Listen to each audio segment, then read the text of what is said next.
मला कधी वाटलं नव्हतं की स्टेशन चौकात बोलायची आपल्यावर वेळ येईल, कारण हा चौक फार ऐतिहासिक आहे. राजाराम बापूंची इथं सभा व्हायची आणि त्या सभेमध्ये आम्ही असायचो. इथं अजितराव घोरपडे, विलासराव जगताप आहेत.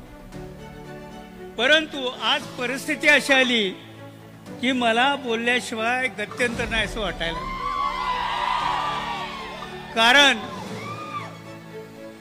हा पडळकर बोलला आणि आव्हाड साहेब 3 दिवस मला झोप नाही, कारण राजाराम बापूंनी मला बोटाला धरून राजकारणामध्ये आणलं आणि संपूर्ण महाराष्ट्र, देश आणि जग दाखवलं.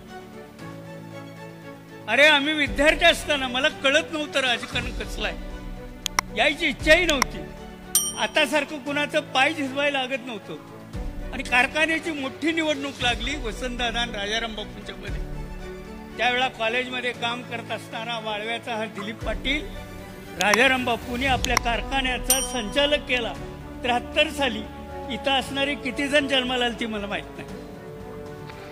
आणि 73 पासून शेवटच्या क्षणापर्यंत राजाराम बापूंची सावली म्हणून मी राहील. माझ्यावर संस्कार बापूंचे आहेत. तुम्ही नाव दिलंय संस्कार. आजचं ही संस्कार शिबिर. अरे जी माणसाला संस्कार कशा बरोबर खातात माहित नाही, त्याला आपण संस्कार दाखवून उपयोग आहे का? त्याला वाळवे तालुक्याचं पायतान दाखवलं पाहिजे. आज मर्यादा सोडतोय मी.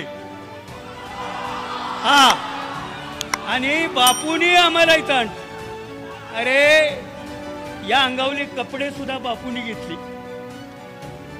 संपूर्ण उभा आम्हाला केलं, संस्कार केले. चमचा कसा धरायचा हे शिकवलं, लोकांशी कसं बोलायचं शिकवले, गोड सांगितलं. आम्ही एकदा जिल्हा जनता पक्षाचे अध्यक्ष अण्णासाहेब डांगे झाले आणि अण्णासाहेब डांगे, मी राजाराम बापू गाडीतून जातो.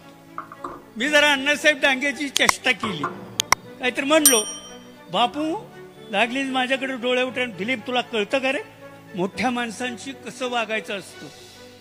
मी हसून म्हणलो, बापू ह्यो माझा क्लासमेट आहे. अण्णासाहेब डांगे तुझा कसा क्लासमेट? अहो त्यांचा इंग्लिश विषय राहिलता म्हणून माझ्या बरोबर ते. म्हणजे बरोबरच्या माणसाशी सुद्धा कसं वागले बापू.